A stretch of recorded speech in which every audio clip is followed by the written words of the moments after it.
It's 6:30 a.m. on a frosty November morning.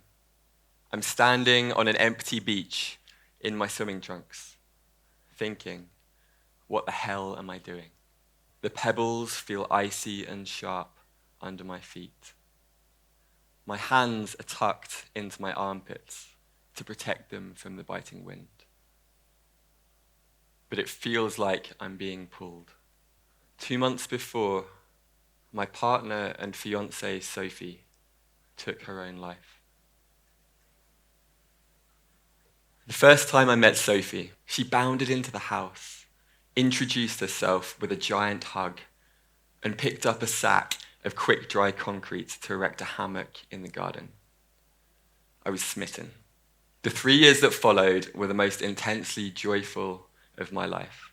Whether we were paddling out by Brighton Pier to float under the starling murmuration, only to find it hilarious when they showered us with a blitzkrieg of poop, or sleeping in a Balinese bamboo shack, mesmerized by the fireflies dancing above the rice paddies.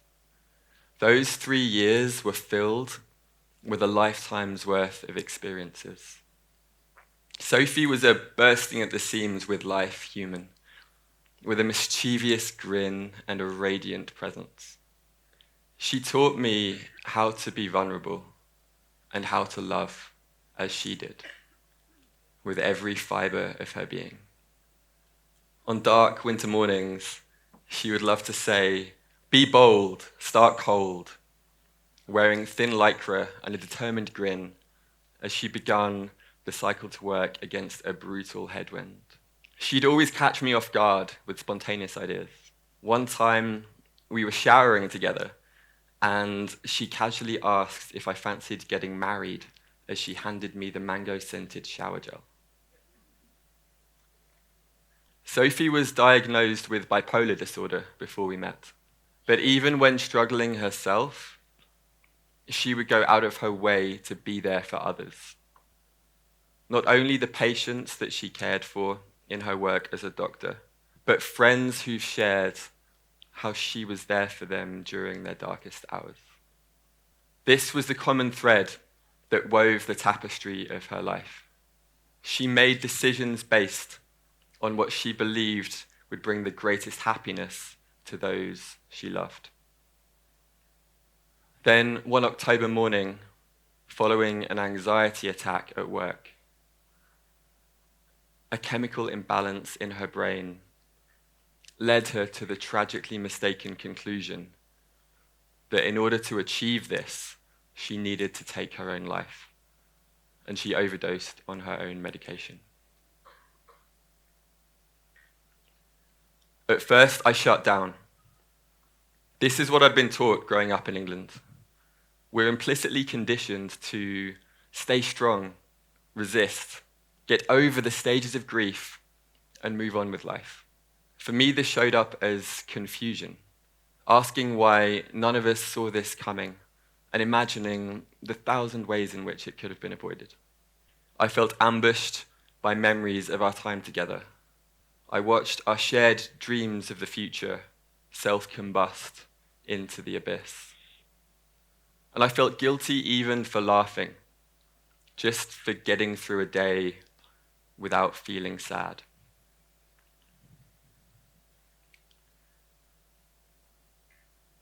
As I wade into the freezing water, I know that I need to feel something. I dive and start to swim, and it feels like my brain is on fire. But after a few frantic strokes, my body stops resisting. I let the cold seep in. I've swum around this pier enough times to know that the cure for the pain is in the pain, by surrendering to it. And with time, I understood the same was true with grief. I wasn't supposed to stay strong, and instead, I had to learn how to be weak. And it felt like my heart was being broken open. After one of these morning swims, I picked up a pen and these words came out onto the page. Thinking back on those years we shared, I marvel at how you risked delight amidst the waves of your own anguish. But perhaps your greatest gift was the way in which you taught me how to love, as you did, with every fiber of your being. And now that you are gone, I know what I must do. I must seek out the trees, the flowers, and the sea, all of those radiantly alive places that you held in your affection. For in their presence, I still feel your spirit dancing. Only now do I understand that your final gift was a beautiful invitation, an invitation to learn to fall in love with the world anew.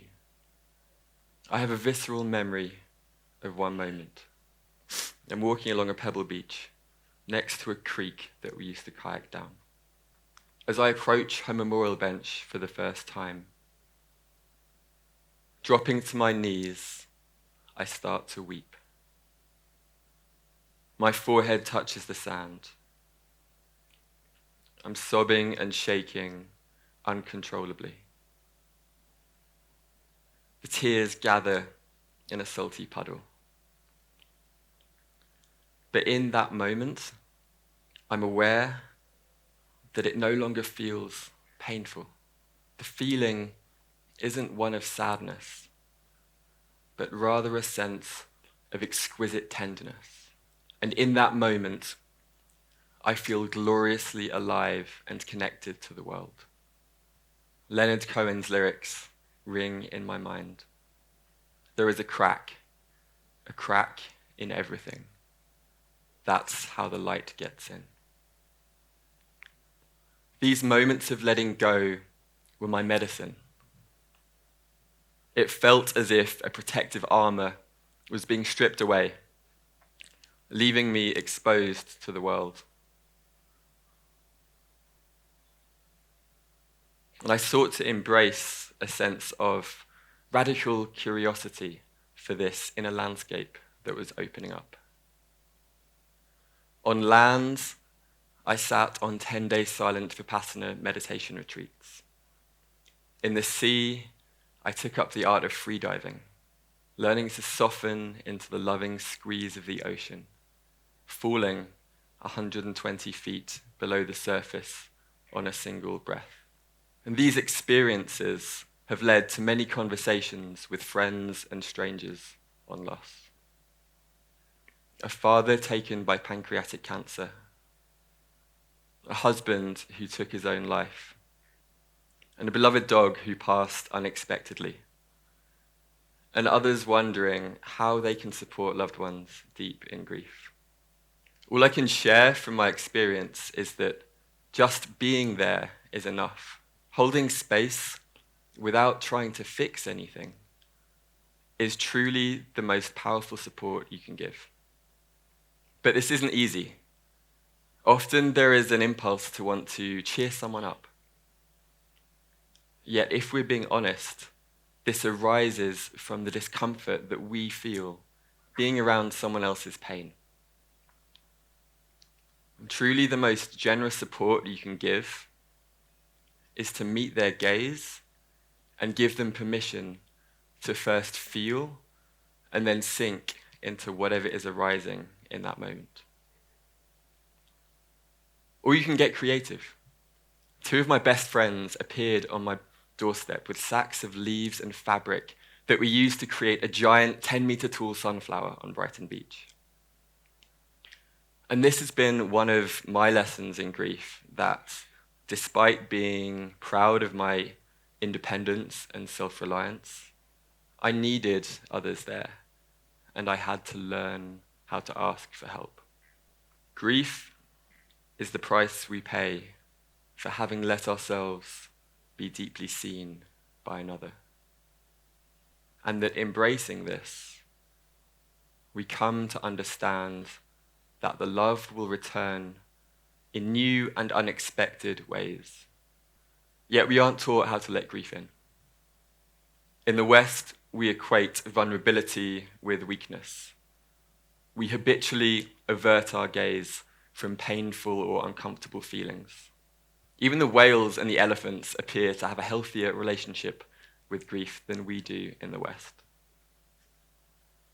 But pain, heartbreak, loss, these are inevitable moments in even the most average human existence. I truly believe that deep in the pain of grief lies the essence of what it means to be human. And that by breaking ourselves open, we let in the light of the world. So my invitation to you is this: how might you lean into any loss in your life with a sense of courageous curiosity? How might you learn the art of surrender to let grief seep in, or hold space for others to experience theirs? Because I know that when we're able to live and feel our way into the answers for these questions, it changes everything. Thank you.